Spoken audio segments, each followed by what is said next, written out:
All right, everybody. Let me let y'all all into the room. Hello, good to see you people. I don't know if our attorney has the link, and it took me a minute to restart my computer, so let me share that with him. Oh, there's more people coming. As people come into the room, why don't we do this? Why don't y'all let me know where you're coming from? It's always really interesting to know where everyone's located and what they will be able to apply, because I'm in Dallas and Dugan is basically in Dallas. So let me see if he is on here. View gallery. I don't think so. So let me. Yeah, Dallas. Let me share. Dallas, Houston, Denton. And for all y'all that are not from Dallas, Denton is basically Dallas-Fort Worth. New Jersey, that's awesome. Let me send this to Duganator.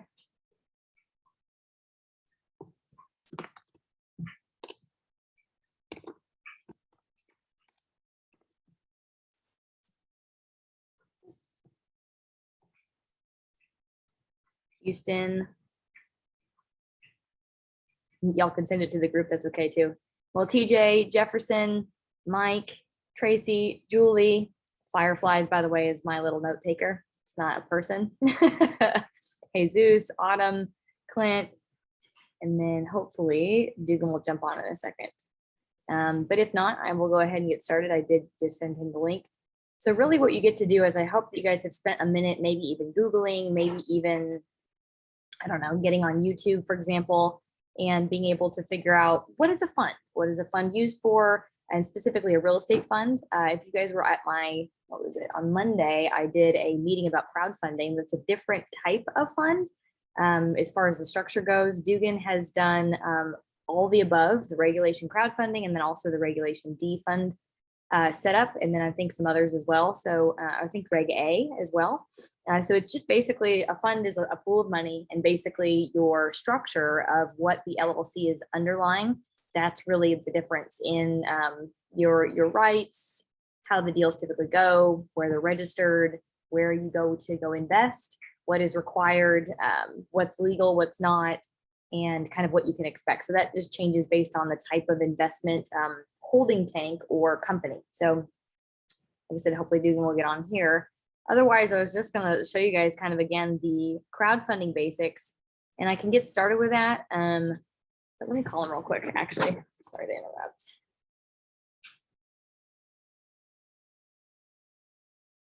So I bet you he's trying, actually.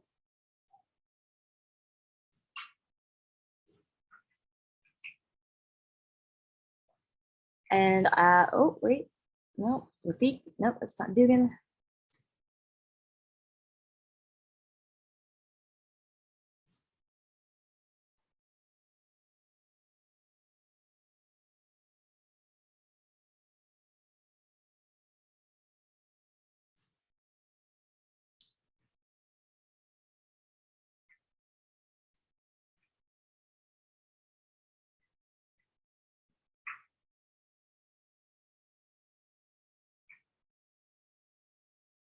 For those of y'all who have not done this yet, please let us know where you're coming from. We've got people from Dallas, Denton, New Jersey, Houston. Oh, there he is. Yes. Woo! All right, Dugan, let me make you co-host. Bam. So you can share your screen. So Dugan, what I have that I can share, if you want to share your screen, feel free if you have a presentation. But what I've got is, and I did this Monday, I've got a crowdfunding presentation that kind of went over what it is, what it isn't, where it's hosted, who can invest, the limits, where it comes from, all that fun stuff. So we can probably skip talking about crowdfunding when it comes to funds today, because I think I wore everybody out on Monday. How are you feeling? Feeling great. Yeah, I'm sorry I'm late. That's awful. No, I don't even know if you got the invite from my VA. I think I did. I don't remember, to be honest with you. So, I mean, I can walk through the ABCs of syndication, which is how if that's helpful. for people, which is a today. Oh, sorry, Spring, Texas. We're talking today about funds, real estate funds. okay. All right. And the reason we're doing that is because I have noticed I'm a part of a group in Houston as one of their syndicators, and a lot of the members come from, I'll just say, Lifestyles Unlimited, and they have a certain way that they teach investors, and they've left Lifestyles, but they still teach the same way, which doesn't include real estate funds as any part of the education. And so I'm like, that's just, you guys got to be able to choose, and so you have to get educated to know what to choose, you know?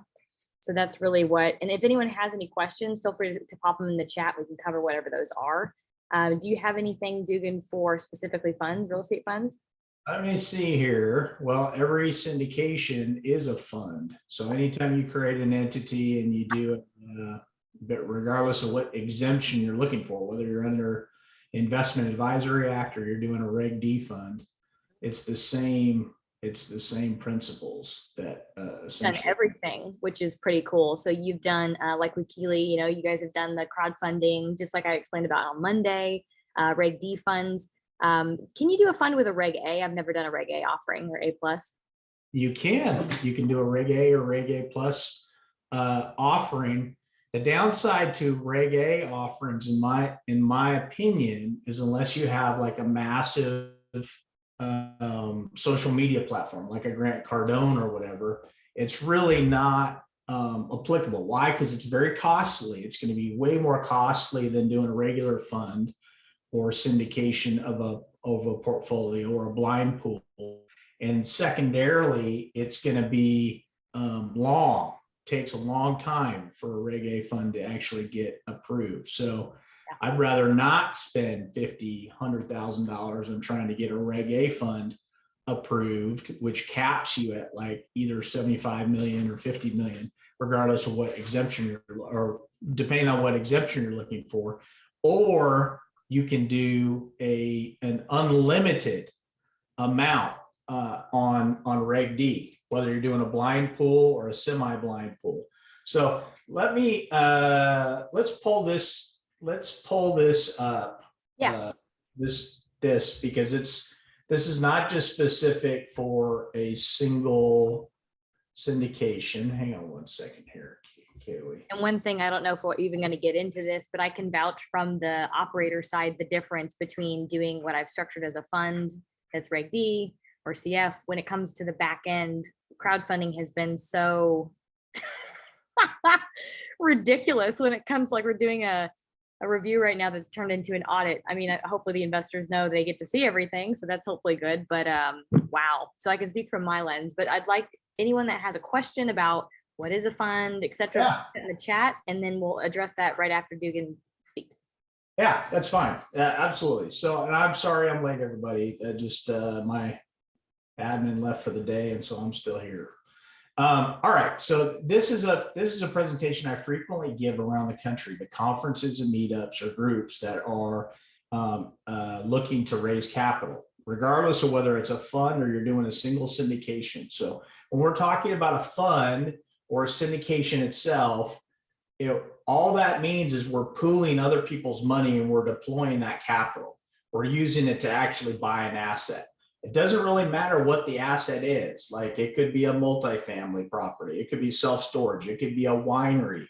It could be anything. Anytime you're creating a fund essentially to raise other people, to raise money to purchase something, it impacts this idea of the sale of the security. So while we're so passionate, frankly, in the commercial real estate sector, why we love it is because of the tax benefits, but because of the volume that is in the market right now. So this year, just this year, I've done over $1 billion in structured transactions for people.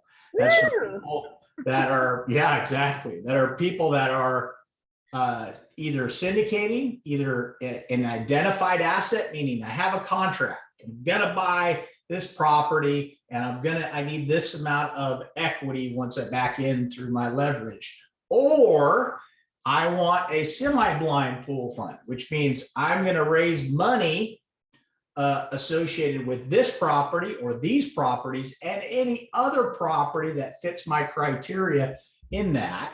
Or it's a blind pool fund, which means it's blind, meaning you're basically taking money from investors and you're deciding where to deploy that. and you will deploy the capital according to the criteria that you set forth in your offering. Okay. So the annual property transaction volume is massive. I think last year, Texas for the very first time actually overcame New York. So if we've got any Yankees in the house tonight, Texas for the very first time overcame New York in that. So We have right. one in New Jersey on tonight. Oh, you did? Okay, great. Jefferson. That's awesome. So listen, all of you probably know this. This is the standard. This is a standard model for a syndication. All that means is you're going to create an entity. The entity is often a limited liability company, and you're going to sell off pieces of that limited liability company to passive investors. And then there's going to be a portion, either it's called a carried interest or the promote, and it makes a difference on how you structure it from a tax perspective. But this is a typical structure. Now, in a fund style structure, it's very similar. You can have an equity fund style structure where you have like an 80-20 between investors and the sponsors. So many of you may have heard of a 2-and-20. A 2-and-20 just simply means that there's going to be a 2% scrape of cash off the top as you're raising capital from passive investors, and you're going to be paid that on like an annualized basis. And the 20 means that's going to be your promote, which means that it can be either after return of capital, meaning if somebody gives you $100,000, they're going to get 20. The sponsors of the fund manager is going to split $1, 20 cents on the $1 after the return of initial capital back to the investors, or they're going to split any money that comes out from the fund style. So it really doesn't matter. So when we talk about asset managers in the syndication, what we're really talking about is a fund manager in the fund style. So I want you to see there's lots of crossover and pollination between the two things. So why do we even care, right? What's the whole premise about it? Well, because the SEC has jurisdiction of over like 27,000 individuals, entities around the country, exchanges around the country, they care. So we should care because they carry a big stick. And the reality is, anytime if you're a fund manager and you're actually raising capital, that's your purpose. You're the seller or you're the fund manager, and you're raising capital to buy or redeploy that capital, buy an asset. And the buyer's purpose, your passive investor who's looking to invest their capital to grow that, whether their intention is cash flow, appreciation, or to have it redeemed, right? A mandatory redemption by the company at some point in the future. That means it's a security. And so as a result, that transaction, that getting the money and asking for the money really should only be done through the private placement process. We get our definition of a security from this case back in 1946. I'm not going to bore you with it, but suffice to say the definition of what it is, it basically says assuming a reasonable expectation of profit derived from the entrepreneurial and managerial efforts of others. Simply put, if you're giving somebody money, they're using effort to grow that money. That exchange is essentially a security. Why does language matter? It matters. It matters to the government, matters to each of the states in which they actually have a state securities board, and it matters to the SEC. So if you want to even strip it down even more, it's like, hey, you want some of this? Yeah, I do, sure.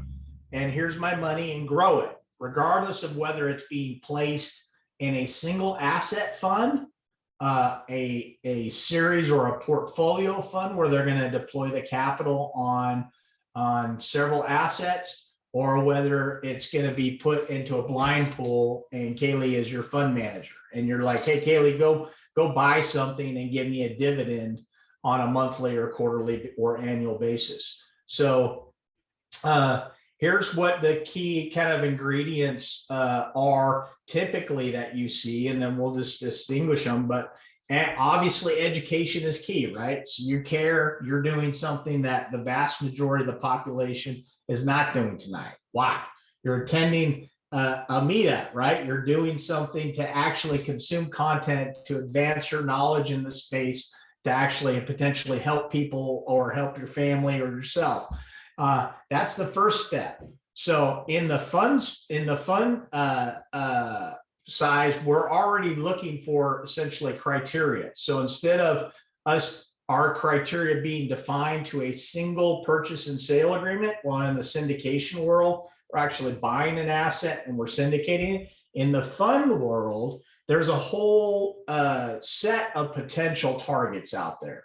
And what we're really doing is we're creating criteria within which essentially that is appealing to our retail investors as they purchase those things. So once we create the entities, and typically every fund usually has two entities, it's going to have a fund manager, which is often an LLC, and then it's going to have the actual fund itself. The business plan and marketing material, just like a syndication, you need to know what you are actually selling to potential investors in order for it to be appealing. So, and then you've got to create the private placement memorandum. So the private placement memorandum ingredients for a fund, if you're investing into $1 billion hedge fund, or whether you're investing into like a fund that's going to buy like a donut shop for $50,000 or a series of donut shops, it's the same ingredients. So if you're sitting and watching this, or you're hearing this and you're trying to figure out what are the key ingredients that I really need to have in my fund, these are the key ingredients. Without any one of these key ingredients would be a warning flag to very seasoned investors. If a family office were looking to deploy capital into one of your funds and they looked at a fund and they didn't see something like one of these ingredients, it would be a warning sign such that they probably wouldn't deploy capital into your fund. So we always start from risks. So risks are always important because it's the thing that the SEC cares most about. And that is disclosures, and also called blue sky laws. Depending on where you form your fund in the United States will impact or may impact what you can or can't do with your fund from the standpoint of securities laws. The business plan and pro forma, all that's just simply your business plan. You as the fund manager, what are you going to do with the money? What's the criteria? How are you going to grow that? What's the plan for exit if you're going to have a plan for exit? A very common plan for many fund managers nowadays around the country is at some point they tap out. So most funds will say, let's say we have a $50 million fund at either or 10 properties. Just take, for example, a 10 property fund. At either 10 properties or 50 million, the raise is closed. We're no longer taking anybody in there. And then our fund stays open for as long as the assets remain inside the fund. So if the fund manager decides to liquidate the assets in the fund, then at some point when there's no longer any assets or any properties owned by the fund essentially liquidates and the investors receive their cash, depending on what the terms of the criteria of the fund is. But that's basically your business plan. Your investor questionnaire, people want to know, is it still going to be suitable for you to invest into a fund? Remember, not every investor is created equal. And so depending on the type of fund that you have, it might not be suitable for you to invest. Many funds restrict themselves to accredited investors only. That means that their net worth has to be north of $1 million, backing out the value of their primary residence, or they had to have had made 200,000 or 300,000 in combination with their spouse in the last 2 taxable years, with a reasonable expectation of making that in the future. If they don't fall into that camp, then it's not suitable for them to participate. And many funds vet their investors through the use of these questionnaires, although many funds will require you to be independently verified as an accredited investor. So that's a key thing. It's important for you to know that kind of accredited investor definition, and it will largely depend on how the fund is set up. Obviously, the subscription agreement doesn't really change much from depending on what style of fund you are. That just simply is the legally binding document that basically is going to be like, what are you selling? What are you buying? And here's the amount of money that I have.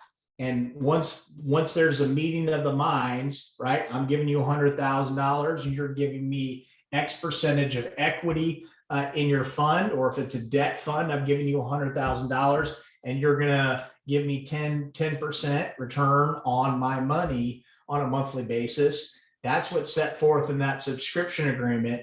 And then most importantly, I tell investors, family offices, people that I represent around the country, that you need to pay attention to what's in the company agreement, the limited partnership agreement, or the shareholder agreement.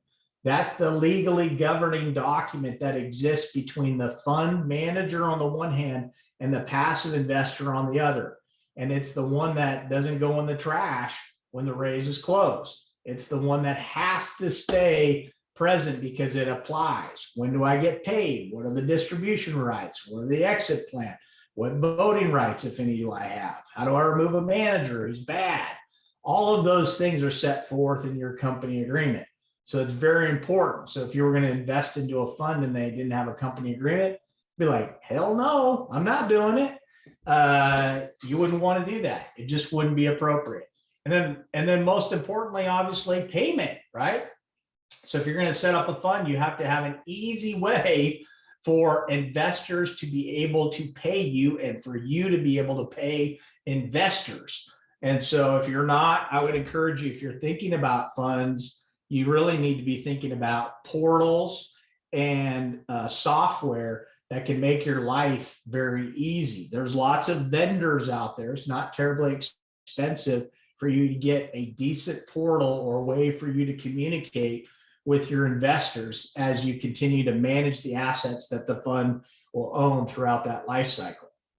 So here's a bunch of legalese about what an accredited investor is.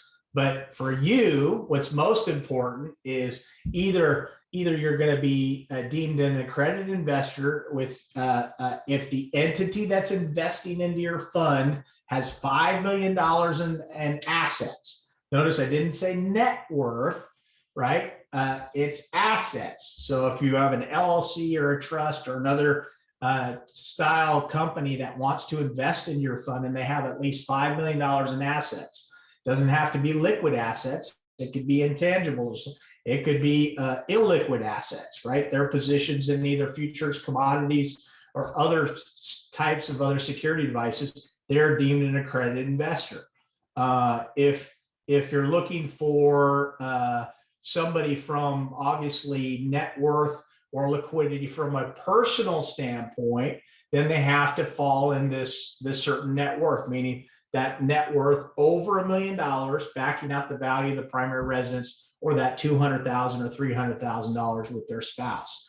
If they fall into those categories, and you have like a Reg D fund, right, that has no limit on the amount of money you can raise, no limit on the amount of investors theoretically you can bring in if you're buying your own assets. If you're going to invest into a fund that is going to invest into other funds, a fund of a fund, if you will. If you're going to do that, you're limited to 99 investors. If it's not your deal, you can't go over 100 investors unless all of those investors are what we call qualified purchasers. That's somebody whose net worth is in excess of $5 million. So if you have a Rolodex chock full of people or entities of $5 million or more, then Katie, bar the door. There's not a lot that you can't buy, and there's not a lot that you can't do in the fund sector. That's kind of the hedge fund exemption. But most people, if they're going to do a fund, they typically the pathway. It's kind of like how you develop a palate for drinking wine, right? When you first start drinking wine, it's like the Pink Zinfandel, right? It's very sweet, stuff like that. It takes time occasionally to where you build up to where you're drinking cabs, nice, big, dry, bold Cabernets. The fund cycle is very similar. Most people throughout the country who do funds They start off with a single syndication. Then they continue to do syndication. Then they might do a portfolio raise, a portfolio fundraise of identified assets. And then, and only after they have a historical track record and they start looking at their Rolodex of potential investors and they start seeing that most of their investors are accredited investors, then they move into semi-blind pool or blind pool funds. Why? Well, I ask my clients all the time when they make that jump from doing a syndication to a fund, what's the impetus, or how do they know if they're going to be successful or not?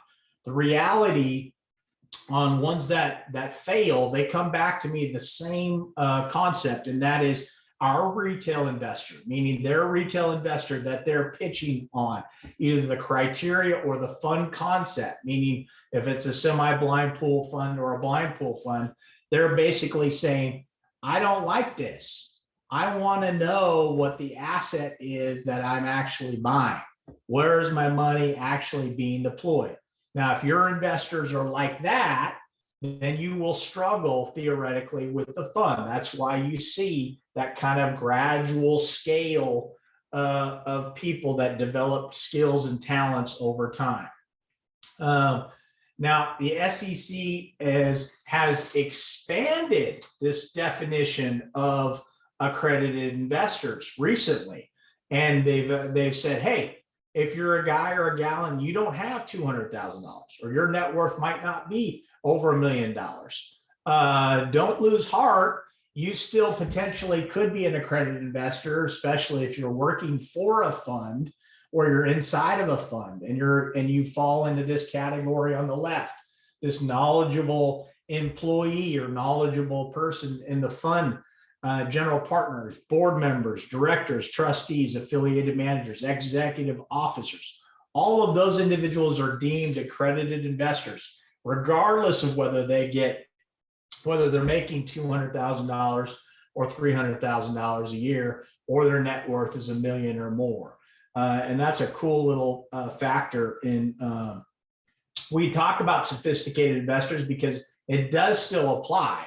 So, because I have clients that do Reg D funds, and they'll do a Reg D 506B fund, which means they're limited in their fund up to 35 sophisticated investors, and they can have unlimited amount of accredited investors participate in their fund if they're doing a straight Reg D fund, if they're investing into their own deals, like they can do a portfolio raise or that sort of thing.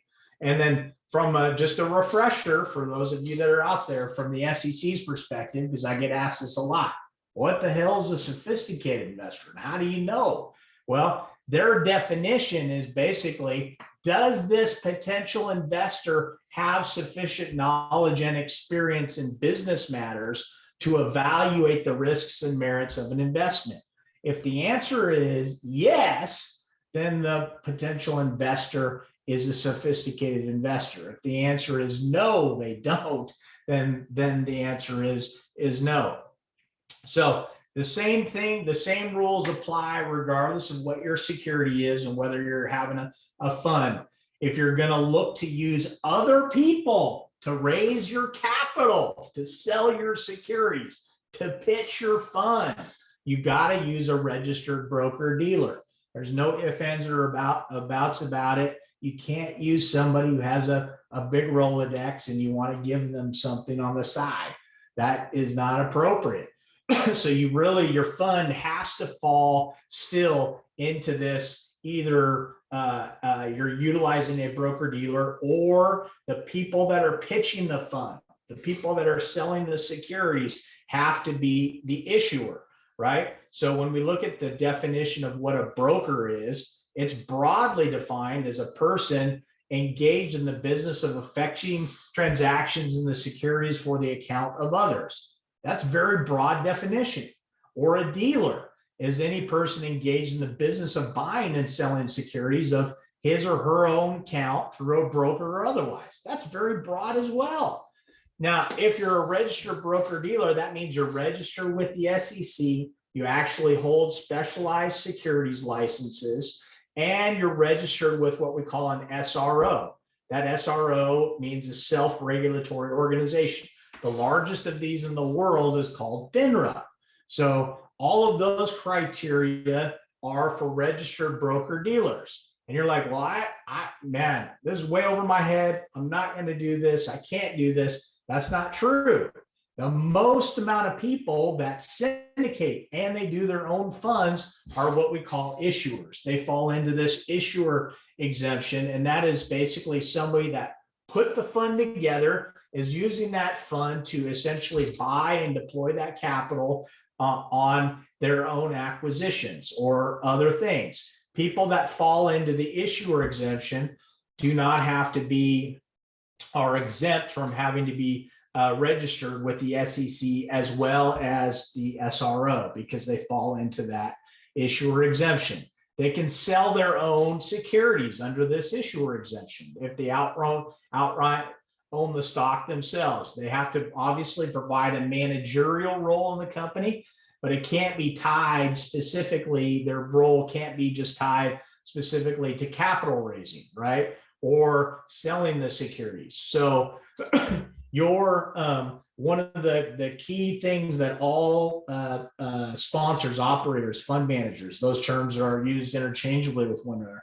How they wrestle with is this idea of transactional based compensation. How do you award and compensate your people without tying their compensation directly to the amount of securities that they sell? That's very difficult. So registered broker dealers obviously have a leg up in the fund world because they can be compensated on a commission style arrangement. You can hire them. You could theoretically structure your fund such that it fell within certain parameters and guidelines. It could sit on existing platforms of major financial networks like Edward Jones or other one of those types of big brokerage houses, where they're going to basically have an alternative investment platform and allow their clients the ability to look at those things. These are all possible avenues for eyeballs, for you to get eyeballs on your fund as you go to market it. And just remember, if you're thinking about doing a Reg D fund, right? The two major differences or exemptions that you're going to look at are in the Reg D space are still Rule 506B, which is the historical rule, and 506C.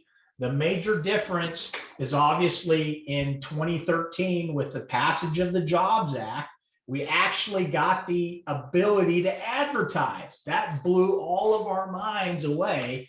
Those of you that haven't been doing this as long as I have, been doing it for over 20 years. And so for a long time, we could not advertise. None of our clients could advertise. They were stuck in basically the dark ages, meaning the only way they could market their fund theoretically was either through a registered broker dealer or people that were inside their network. Well, the passage of the Jobs Act opened all of that up and allowed us to essentially be able to broadly solicit. So we talked briefly about Reg A. Reg A allows you to broadly solicit. So again, remember, if you have the time, the patience, the resources, and the ability to go through that kind of that vetting process, that 6-month vetting process with the SEC, then you theoretically could market, advertise, solicit to both accredited and sophisticated investors. But if you don't, it's probably not worth it. So let me see here. What else? Accreditation process, self-certification versus on 506C offerings and 506C funds, you're going to have to be independently verified. The best way that people still are independently verifying their accredited investors in a fund style arrangement is having the potential investor provide a letter of accreditation from the potential investor's attorney. Attorneys can attest to people's accredited status. And that letter alone means that the potential investor is accredited, and the fund manager doesn't have to go any deeper than that. Or their CPA, same process. The CPA provides that, or a registered broker dealer provides a letter in connection with that potential investor. If you don't have that, then you have to think about other things like asking the potential investor for their W-2s, their 1099s, their K-1s, their 1040s, their brokerage statement, all of those things in order to figure out and independently verify if they are an accredited investor. There's a variety of vendors, again, out in the space that allow you to do this in a relatively economical way too, that you can outsource that. So all of those tools are at your disposal to be able to do this. On disclosures, remember, if you're going to allow accredited and sophisticated investors to participate in your fund, in a Reg D style fund, then you don't want to have two different offerings. One offering for accredited investors and then a watered down one for friends and family or people that know, like, and trust you. No, you won't want to do that.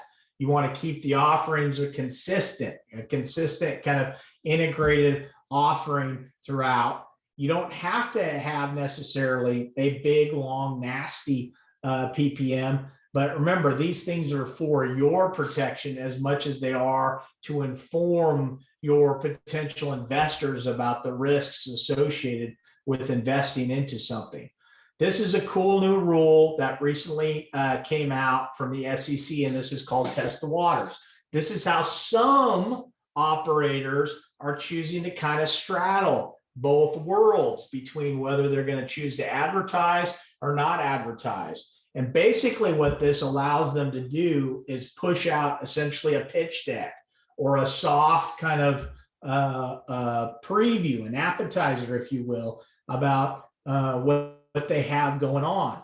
And this requires obviously this legend. So if you're thinking about theoretically launching a fund or you have some assets that you have under contract and you're thinking about starting a fund to either close the equity needed on that or raise the debt that you want necessary for those assets, what you would do is you would have a deck, and before you launch it on Facebook or Instagram or LinkedIn or whatever mechanism or medium you're going to use to pitch it, you put this disclaimer. You can see the disclaimer is pretty simple, right? One, the company is considering an exempt offering, but has not determined the specific exemption it will rely on. Two, no money or other consideration is being solicited. And if the investor doesn't read that and they send you the money anyways, you're going to send it back to them. It's not going to be accepted. Three, no sales will be made or commitments to purchase until the company determines the exemption to be relied on, and where the exemption includes filing, disclosure, qualification requirements. All such requirements will be met. That means that if you've decided to advertise and then you're going to go to an offering that does not allow you to advertise, that's going to be ruled like an integrated offering, and you're going to have to comply with the guidelines over here in this space. A prospective, and then finally, a prospective purchaser's indication of interest is non-binding. I like to tell people, I was like, if you're a realtor, you got a realtor's license, you got an open house, people coming in, they're signing their name of interest, right? Really interested, really, it's the same concept with the test the waters. You might be gathering up people of interest or building your list or expanding this, but at the end point, what that name or their signature is non-binding. It's something that allows you to help you build it, but it's not going to be something that you can hold their feet to the fire. All right, so this is kind of the downer of every conversation, but it's important to have. And why? Because the SEC does care about this stuff. So I have had clients over the years ask me all the time, do they care about this? Given the fact that the SEC has governing jurisdiction of over 27,000 people, entities, exchanges, registered broker dealers. Why would they care? They care for a variety of reasons, but most importantly, they care because they have investor protectionism is one of the pillars of why the SEC was created. And so if you're using people to raise capital or sell securities In a fund syndication, it doesn't really matter. It's not proper.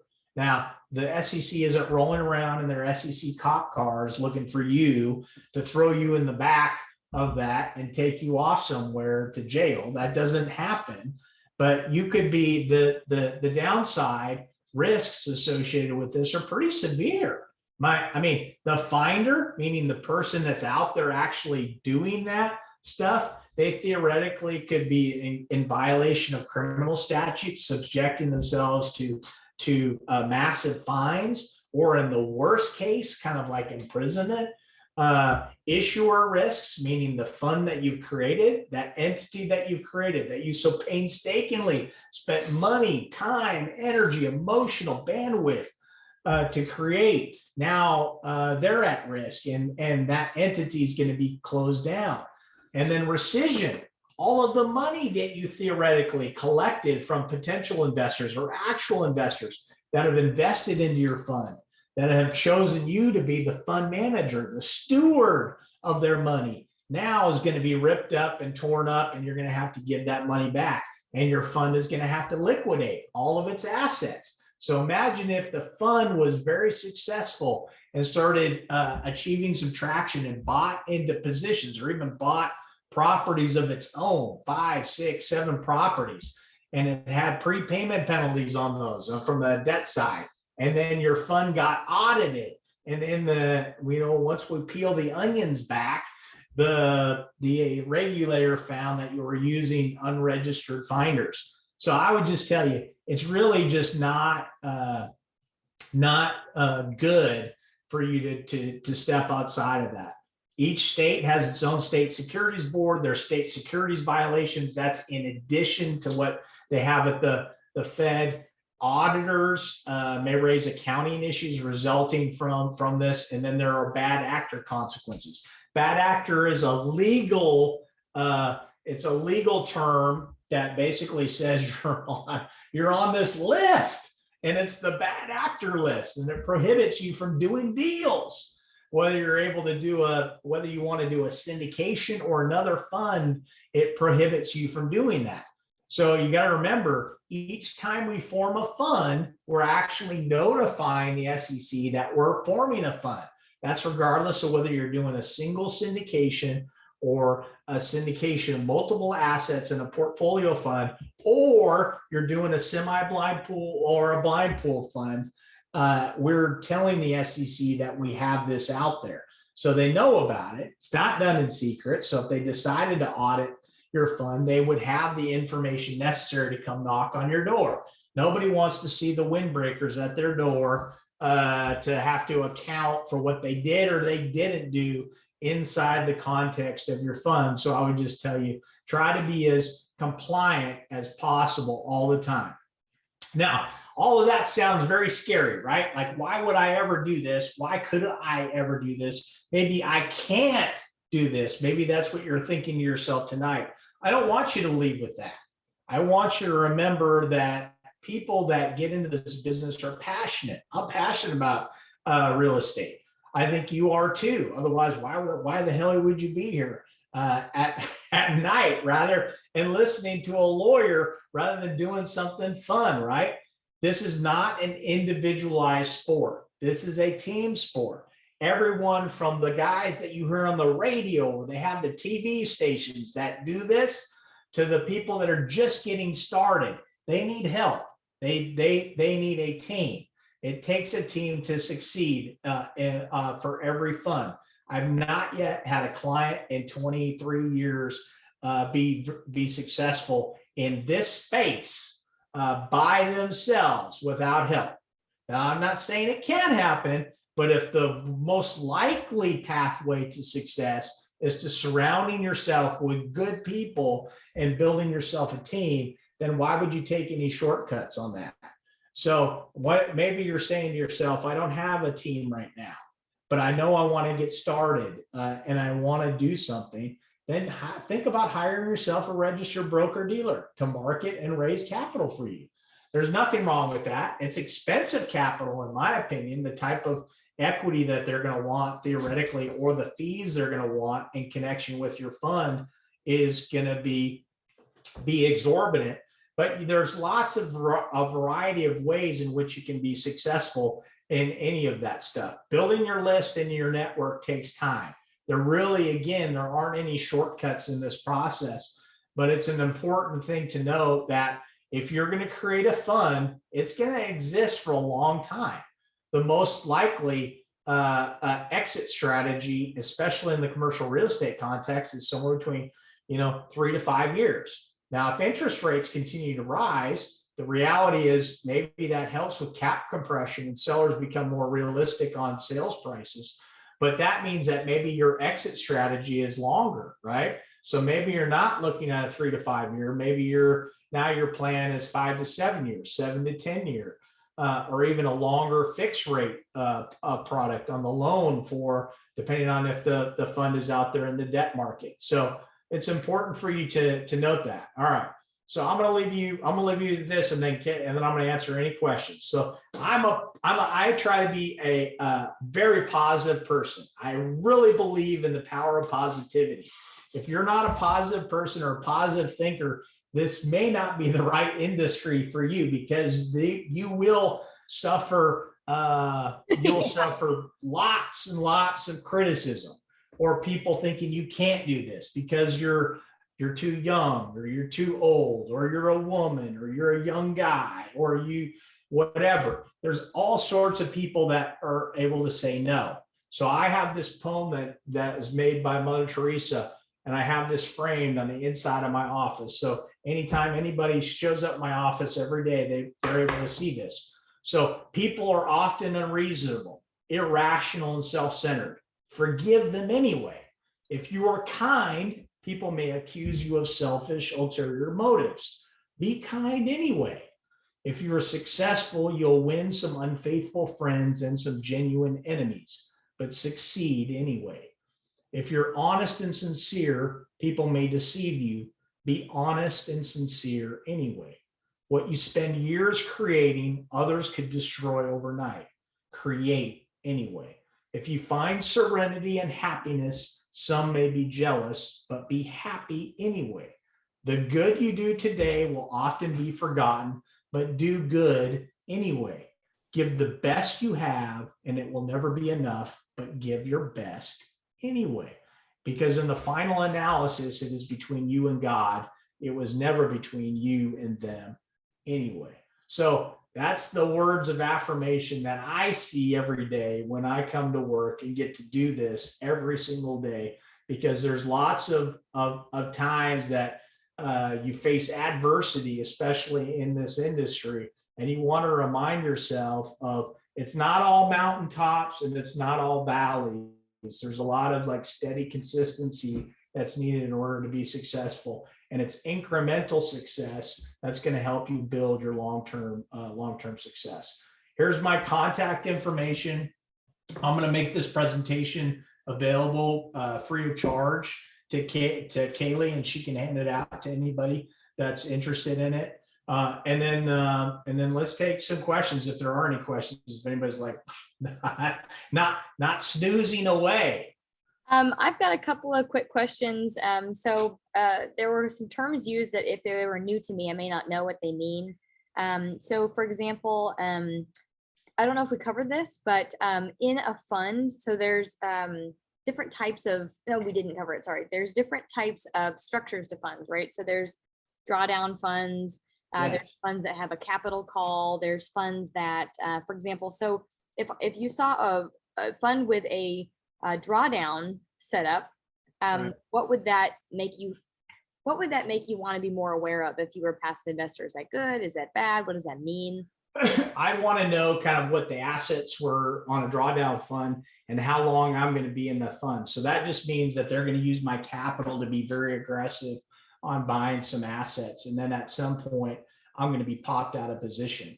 So really, I want to know if it's me, I want to make sure that I know exactly what their criteria is. And this applies regardless of the style of fund. You really want to know what your criteria is, and you have to believe it. If you're a passive investor, you really have to believe in the criteria established at the fund level, because 90%, or I shouldn't say 90%, 80% of everything that's in that giant offering document is pretty much ubiquitous. Like regardless of what you're buying, what you're investing in, or whatever, what you really want to try to rip apart is what does their waterfall or their capital stack look like? What types of fees are they charging? When did distributions begin? And then whether you as the passive investor have a mandatory redemption right. And when we talk about redemption rights, what we're talking about is the passive investor's ability to force the fund to buy back their equity, to basically give back their invested capital. And you'll see a variety of funds that have sometimes no redemption right. You'll have ones over here with no redemption right to ones that are in a debt fund. Hey, give me 90 days notice, 60 days notice, and you can have your money back anytime you want. That's the polar opposite between those two worlds in the fund sector. So it really has to appeal to you. It's a great question, though.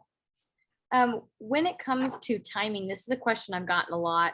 A lot of this has to do with reviewing the documents of the actual fund. I find that each fund is different in all these things we're covering, the criteria, the timing, who's involved, what do they do, drawdown, blind pool, all the things we're talking about, the types of funds. But one question I get a lot is about timing. So I've learned there's a couple of different ways to do it, and there may be more than these. But for example, timing, sometimes funds go in and then the criteria says, okay, we have a seasoning period. So our seasoning period is once we have deployed all of the capital in the fund could be a closed end or open end. So that also adjusts that too. But they're like, what is the timing work like with starting my investment time frame? You know, are we doing it all in a capital call at one time where you have to have your funds available in a liquid account and then that's when the clock starts? Or are you taking funds continuously and then having to keep track of that in your investor software? It's a great question. And again, depends on your business model, right? So I tell clients, when does the meter start, right? You get in the back of the taxi cab, that once your butt hits the seat, that meter is running. So it's like once that money hits your account, is the meter running? And if you're offering a pref in connection with your fund, does that mean that the preferred return portion of your fund starts to begin? Most sponsors, if the sponsor has the ability to do anything they want, or the ability to and still be successful, they don't want the clock or the meter to start until they've actually deployed the capital, which means it could be sitting in the operating account for you as the fund manager. Best case scenario for the fund manager is it's got a pile of cash sitting in its account, interest free, meaning it's just sitting there. The investors have no expectations of receiving anything back. And usually there's a quarter or two after the deployment of that capital into something, into a position or buying something that, and you got to remember, the fund actually has to create cash in order to make distributions. So if the fund is investing into illiquid assets or things that don't kick off cash, or like, let's say we're going to create a fund and we're going to buy some land. We're going to develop that land into pads for a strip mall. Okay, sounds great. May be highly lucrative, but you're going to have to find investors who are willing to wait for like 3 years, maybe longer, where they see nothing on their money and their money is just sitting there. So it really depends on kind of like what the motivation is of the investor that you're targeting, and what you're trying to accomplish. But yeah, you're absolutely right. When the meter starts and when the fund is going to make distributions is a key component for anybody betting anything. And Dugan, you hit one thing that I don't know if anyone on this call even cares, but this was something that I had to learn about. So I'm just kind of sharing, my learning curve that I had to go through with fund accounting, et cetera. You mentioned an operating account and then having to have a separate account for investor distributions once cash starts coming out. And I had to learn that most banks don't even like having those types of accounts. So I had to go find a specific type of bank who would have. So it's crazy But I guess once those go in there, then they go, back to the investors. It's separate from the actual fund. That's right. Yeah, they don't. So you gotta remember, most banks don't like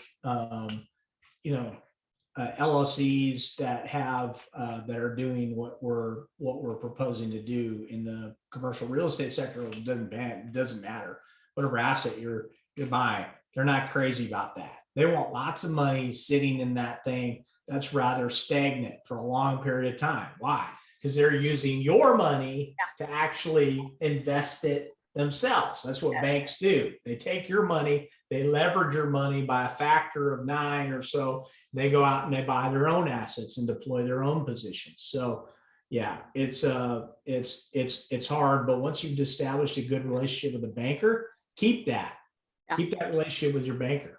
And I think Frost was one of them, but I gotta go open one up. We don't have distro yet, but anyway, point is it's a big learning curve. And then the type of discount cash flow methodology we use to give annual audits and valuations to the fund, so investors know what it's just different than what I've done before. But let's answer a couple of questions that I see over here, and then I'll come back. So is the sponsor still on the hook if a third-party vendor gives approval for an accredited investor and later finds out if the info is either falsified? Let's just say that. Yeah, so no, the answer, well, I should say it depends, right? So if the potential investor, if you have a fund and the potential investor comes to you and they have a letter from a certified public accountant or from a lawyer attesting to be their thing, you take that to the bank, stuff it in your investor folder and rely on it. And you're not going to get in trouble for that. There's not going to be blowback from a regulatory perspective, regardless of whether they got some sort of, Better Call Saul thing going on in the background or whatever. You don't know. The question is, I don't know what I don't know, but we're all playing under the same rules and the same metrics. So the reality is, if you have that and rely on that, that's fine. Now, if you're independently verifying it, or you have hired like an in-house accountant and they blow it off or whatever, then yes, you're going to be in trouble. You're not going to be able to rely upon that. So I'm a big believer in trying as best as you can to have your potential investors provide letters of accreditation from their own professionals, rather than you to either have to outsource that and incur the cost of that outsourcing, or basically bringing that in-house and then have some sort of issue pop up, whether it's intentional or unintentional negligence. Those things can happen.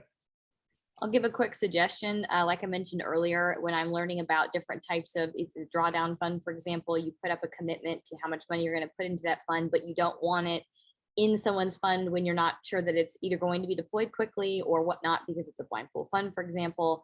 Just an interest-bearing account, like a money market account. I don't know if you'd want to be really risky and put it into like a oil royalty trust or something like that, but something that's liquid, that you can pull it out when it's time to call the capital. And I've also learned too that a capital call isn't a bad thing or isn't a negative thing whenever it's involved with a certain type of fund.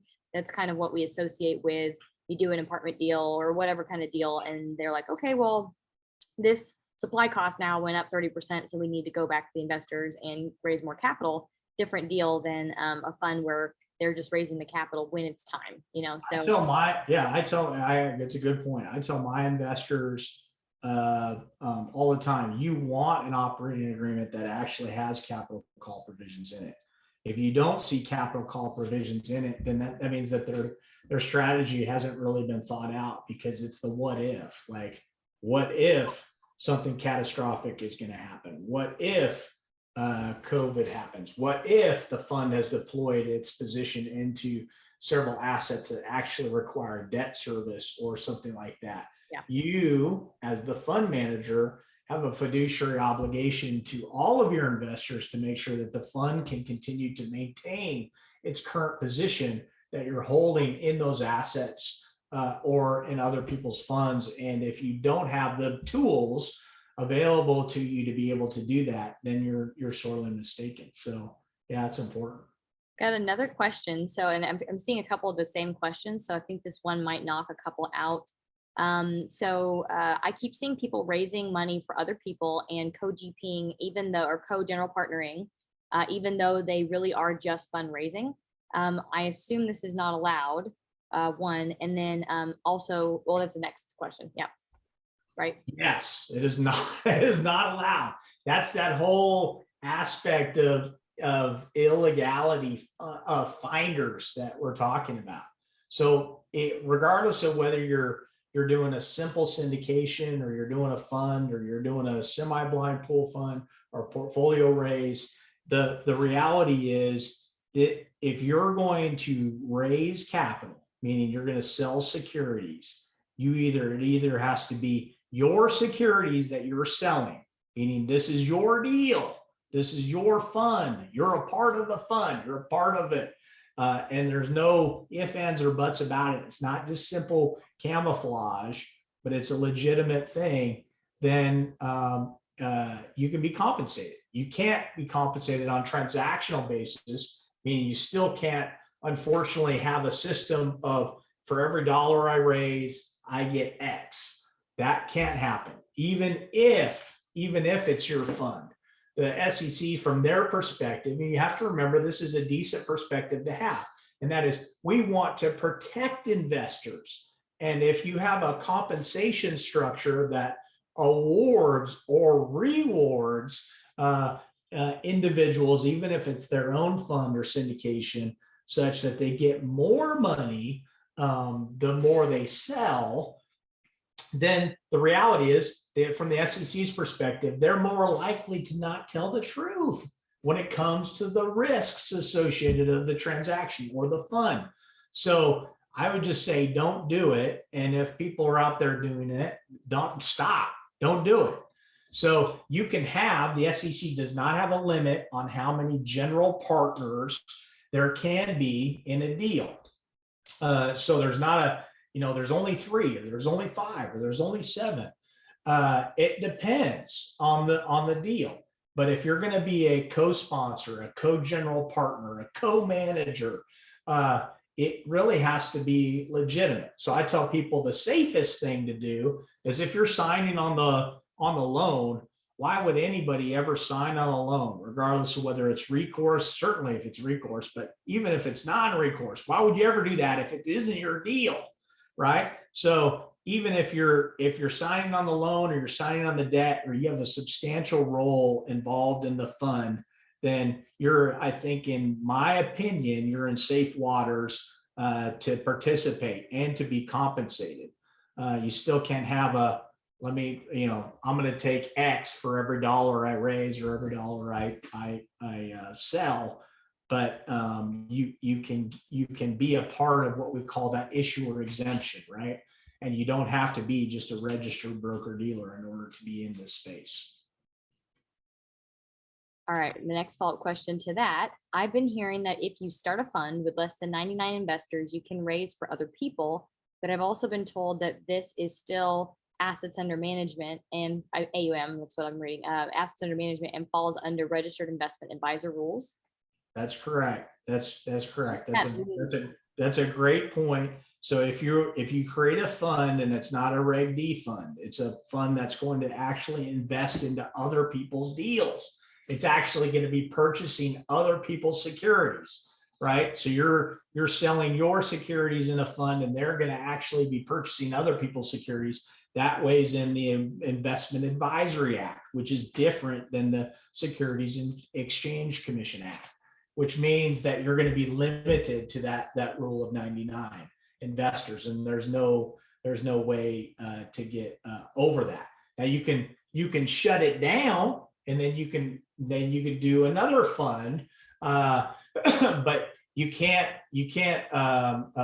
There's no, again. Does it pass the smell test, right? Is it doing something of acting of high moral integrity? And if the question is it's not, then don't do it. Thank you for that. Can you explain what are the bad boys or carve out terms meaning and including? Yeah. So when we talk about bad boys or carve outs, what we're really talking about are transactional terminology in the real estate space. So often we'll have in the non-recourse debt space. So if you are operators, sponsors, syndicators, people that are in the fund space that are looking at what we traditionally think of as acquiring positions and assets that carry with non-recourse debt, mobile home parks, self-storage facilities, multifamily, any units over and above 4 units, that's largely what we call non-recourse debt. That's great. That's fantastic if you're a sponsor and operator. But even though it's non-recourse debt, it's what the IRS calls qualified non-recourse debt. And the qualifications are they allow lenders, and lenders require you to sign on what we call carve-outs. Some, depending on the lender that you have in your deal, and they all call them something slightly different, they might say you're signing a recourse guarantee or a limited recourse guarantee or a guarantee with carve-outs. It all roughly means the same thing. The vernacular over the years has been bad boy carve-outs, or we can say bad girl carve-outs, because it doesn't really matter. It should be sexless in this. The reality is, if you're signing on a loan in connection with either a syndication or a fund, and you're signing on a guarantee that has carve-outs, what that means is the loan is non-recourse, provided that you do not violate one of the carve-outs, meaning these 5 or 6 or 7 or 10, depending on the lender, things that could happen at the property or your actions rather at the property could create what's called an exposure event or a full recourse event. So what type of examples are these? Well, I lived and practiced through 2008. So when Lehman fell, and we, and I was in Southern California, we were trying a lot of cases in LA, up and down California, and all around the country for people when they were having their money, their loans called, and they went overnight. I had clients that had high net worths, $100 million, $200 million, $300 million. They lost it all when those loans were called because their personal guarantees were actually called. So what happened out of that whole context is a lot of this non-recourse language and carve-outs. But now lenders say, okay, we understand that you're becoming more savvy borrowers, KPs, guarantors, but we're still going to have you on the hook if you do the following things. What type of following things? If you refuse the lender to inspect your books and records, that's going to trigger recourse. If you refuse to have insurance on the properties that the lender has as collateral, that could do that. If you lie, cheat, or steal, in particular, steal rents or other things that don't belong to you, you could create a recourse event. If you just blatantly decide that you're not going to comply with the lender's obligations, either on a reporting basis or other types of non-monetary requirements in connection with the loan that you have obtained, you can create recourse for yourself. So in other words, loans like that are non-recourse. They have no personal liability. If your business plan doesn't work out, so sad, so sorry, here's the keys, Mr. or Mrs. Lender, and I'm out of here. Right? And then I have to go face the truth with my investors why my business plan didn't work out. That's fine. You're not going to have recourse liability if your business plan doesn't work out or the property doesn't succeed. But you will have recourse liability if you intentionally or you decide to violate the terms of those carve-outs. And that's what that means. That's a long-winded way of answering essentially the fact that there are bad boy or bad girl carve-outs on certain loan products out there. So we've got another question that's, I think, pretty related, but similar. I'm hearing conflicting info on how a co-sponsor can be compensated for raising capital inside syndication. Say if they raise $1 or $500K, how would you determine the ratio of a GP promote inside the syndicated GP group, market standards?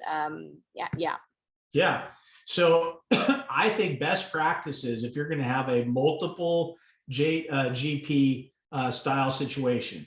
And remember, a lot of the assets that are being purchased today, especially when we've got low cap rates, high purchase prices, it takes a village to get the thing actually across the finish line. Sometimes you need to tap into multiple people's Rolodexes to expand your network, or eyeballs, particularly if you're doing a 506B offering and you're restricted to people that you have a pre-existing substantial relationship with because you don't want to engage in improper solicitation. It's important to have multiple general partners that they have a legitimate role in the deal. Now, how they divide up the compensation.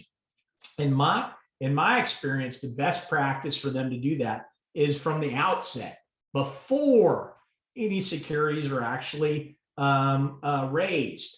So in other words, if you had multiple GPs on a deal, and let's say you're going to do a 70-30 with an 8% pref, right? So that means you're going to offer 8% to your investors, regardless whether you're going to have a catch up or it's going to be a hard preferred return. That means you're going to take 30% for the promote or the carried interest for the sponsors, the co-general partners on the deal. Some portion of that 30% you're going to be allocating towards co-general partners, or maybe it's going to be completely egalitarian, or and you're dividing it up amongst each of the members of the co-general partner in an equal way. That's fine. That's what you want to do. Or if you want to say, hey, I'm going to give you 5% or 10% or 15% for you to participate in this deal. The expectation is that every co-sponsor has to raise capital, because if ultimately raising capital and closing the deal are the obligations of the entire general partnership, the entire team. So maybe that's not your gifting. Maybe the good Lord didn't give you that gifting of being able to raise capital in that area. That's fine. But the reality is you shouldn't be adjusting percentages at the end of the deal based on what people actually raise. Now, I get asked this question all the time. Well, that kind of sucks. Does that mean that if I invited somebody, if I'm the lead sponsor and I invited somebody to participate and they stink and they don't raise anything, that I'm still obligated to give them the 5%? Yeah, it is. How does the market self-regulate? Well, in my experience, this is it's a big market, but the people that are playing in the market often know each other, and we run in similar circles. And the way that it generally self-regulates, in my experience, is you just don't get asked to play back again. And so if I was the lead sponsor, that's how I would divide compensation up. So what we typically do for clients is we'll create a co-sponsor, co-general partner model, in which case the compensation is divided up before any securities are sold. And it's not tied to success or failure or some sort of mathematical formula of what people actually raise. That, in my opinion, is the best, most compliant and safest way in order to divide compensation amongst co-partners that is not based on either transactional based compensation or from a standpoint of using unregistered finders. So if you're in the deal from the outset and you have a substantial role, it's very easy to justify in the unlikely event that your transaction is ever audited.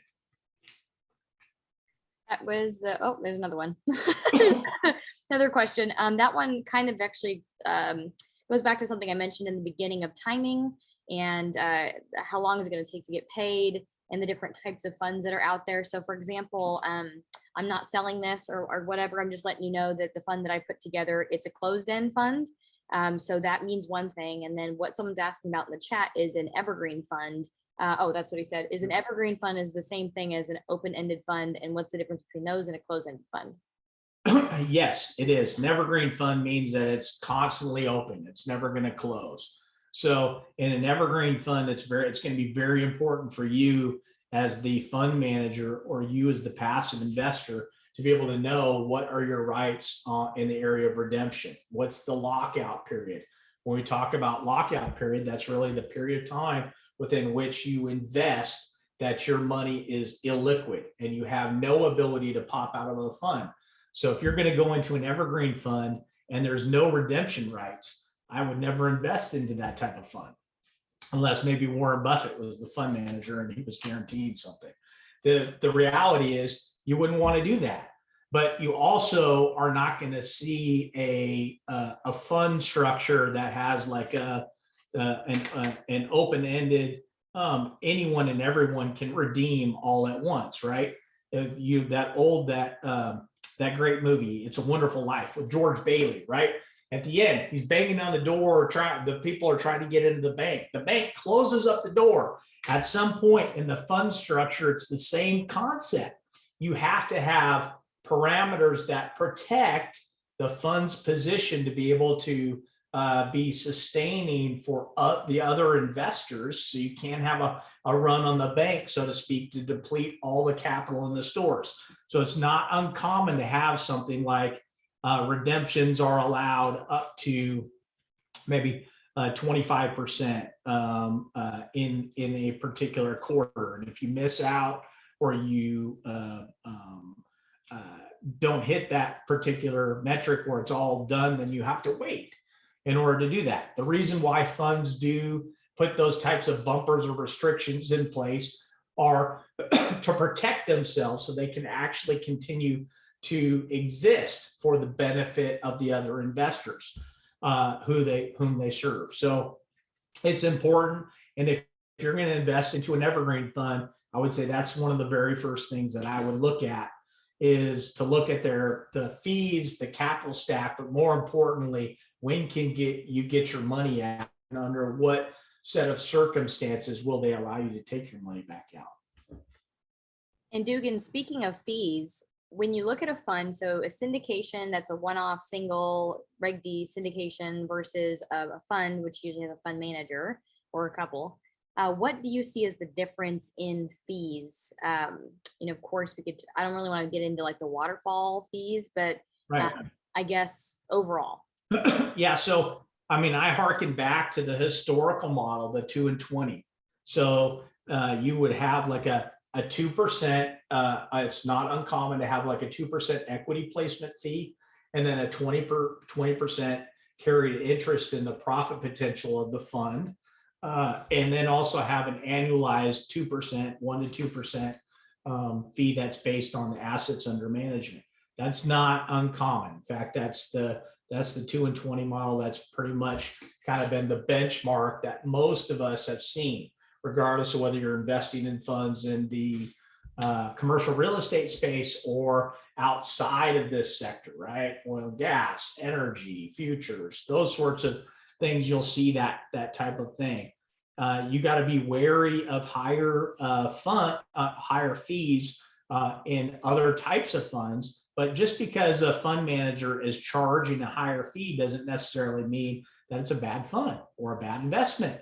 The investor, the fund manager, or the fund itself might have particularized or specialized knowledge or skill in a particular sector or industry that would warrant or justify the imposition of a higher fee. So the reality is, as sponsors, operators, fund managers, syndicators, they spend countless amounts of hours, thousands of hours of energy, emotional, spiritual, physical, of vetting deals that never end up actually closing. And it's fair for them to be compensated. And as passive investors, there's a certain amount of time that people say, why should I pay that? Like, they don't have any money in this deal. No, they have something even more in this deal. And that is, they've sacrificed time with their family and with their loved ones and everything. And they're actually putting something together for your benefit. Whereas largely passive investors have capital, and you need to be a good steward of that as the fund manager. But the effort is sometimes disproportionate way disproportionate on the fund manager side. So I'm not turned off when I see high fees. It really depends on what the criteria is that they're hunting for, what the sector is that they're deploying the capital in, how successful they've been. Successful fund managers obviously have the ability to charge more than people that are just getting started. That's just a fact of life. So if you're just getting started, think about, and you're thinking about doing a fund, think about doing something that's very down the middle of the road, that's not going to raise any eyebrows, right? And if you're somebody that this is like your 100th fund, and you're, then you can charge whatever your retail investors are willing to essentially pay, and it might be more than market based on your experience or your ability to deliver for your investors. It just all depends. Thank you, Dugan. I'm going to list off a couple things that I think are benefits to being involved with a real estate fund. And I want to see any rebuttals to any of these things that I say. Okay, one, so you get 1 K1. So if you're in like several different deals in a fund, you don't have to go fish for 7 different K1s with different sponsors, with different CPAs, which I had 9 at one time. It's not fun. You get to diversify. So you're involved in likely a fund that has the thesis to go after different deals in different states or markets, and hopefully they're not buying up an entire just one market. That's a possibility of a plus. Your 50K, for example, goes further. You'd be in, say, 5, 6, 2 other deals versus just that one deal. And the assets when they sell, oh wait, never mind, that's different. So then transparency, I don't know how all of the different fund managers do things, but for ours, for example, we've made an extra effort to have a specific CPA. We have a fractional CFO essentially that she has fund accounting background. And so what she does is she checks all of the property level books, creates essentially a binder for investors to see more. So it possibly could create more transparency, and possibly a fund thesis might be for a mission. So it might be going to improve a certain part of the city that's not doing well. It might be for a mission. So those are the things that I think are possible pluses, and I'd love to hear any negatives. Yeah, so I think the things that you highlighted are very important. I think when I think of the positives of fund, I think diversification and risk mitigation. Mm-hmm. So it allows you to be involved in a diverse style of asset. So like instead of having $50,000 tied up in one apartment building, my $50,000 now owns maybe a much smaller piece of a fund that maybe has 5 or 6 properties. So if one particularly isn't doing well, it's propped up by the others. So that's this concept of diversity as well as risk mitigation. The negatives of funds are that it doesn't appeal to, again, to retail investors. So as much historically, I shouldn't say it has never, because there are people that are very successful in both the syndication model as well as the fund model. But the blind pool, when I'm talking about the blind pool fund, it's hard for you to sell your vision. It requires more effort if you're the sponsor and the operator to sell your vision than it does, hey, I have this property in Fort Worth under contract. Would you like to invest into it? Yes, I would, right? Or, if you're in other hot markets, that's less of an effort on your hand. And then if you're the fund and you're already paying, let's say you're paying a 1.5, you paid a 2% equity scrape and you paid a 1.5, and then the fund is investing into another fund or a syndicator's fund, they're also paying like a 1.5 or 2 points. So your money is being diluted. You're essentially being taxed twice. So those are, in my opinion, those are the cons. Can you sell the vision and impart that? And can you, and are you okay with the concept of paying a premium over that? But most people that invest in funds, in my experience, they do so regardless of the fact that they could invest directly in the syndication or the investment themselves. They do so because they know, like, and trust the fund manager. this is still a relationship business. And so if you have the ability to build relationships, whether it's in, buying 2 or 3 assets, or whether it's an evergreen fund, you're more likely to be successful if you have a good long-term relationship with your investors. No. Okay, last question. TJ says, now there's 2. Okay, TJ says, if I invest in a deal as a passive investor and the property goes south. So I guess this is saying if you're in a 1 asset fund, Okay. and the property does go south and lose its value, what are my options or fallbacks to get my investment back? I would first say look at your operating documents before you invest, because that will outline all of that. Like, for example, if something's not going well, you have the ability to go look at review books, for example. Right. Like, for the way that we're doing our fund is that the books are just available. So you wouldn't have to ask us to produce them. But that's a right that you have. You have the right to ask questions depending on what you invest in. Like, you got to look at the operating documents. Sorry, do you go ahead? Yeah, no, I agree with what you said. I think importantly is, if you're investing, actually read the offering documents, because they're going to be chock full of potential risks associated with transactions. So anybody that's ever syndicated or created a fund may think to themselves, no investor ever reads these things. They should. They absolutely should. You should encourage your investors to read them, because the offering docs, those PPMs, the things that you're like, not another one. Those things are going to be your best friend as a sponsor operator. And as a passive investor, they're educational for you to know exactly what type of risks are associated. If you're somebody that does not like risk, then this is probably not the most appropriate or most suitable place for you to invest into. If you're more of like, hey, I want to invest into an index fund or something that's just, very, very slow growth, right? Just slightly above keeping the money under your mattress or in a bank account, right? And the reality is that's where you should deploy your capital, where you have faith. Deploy your capital where you have faith. Don't deploy your capital on a whim.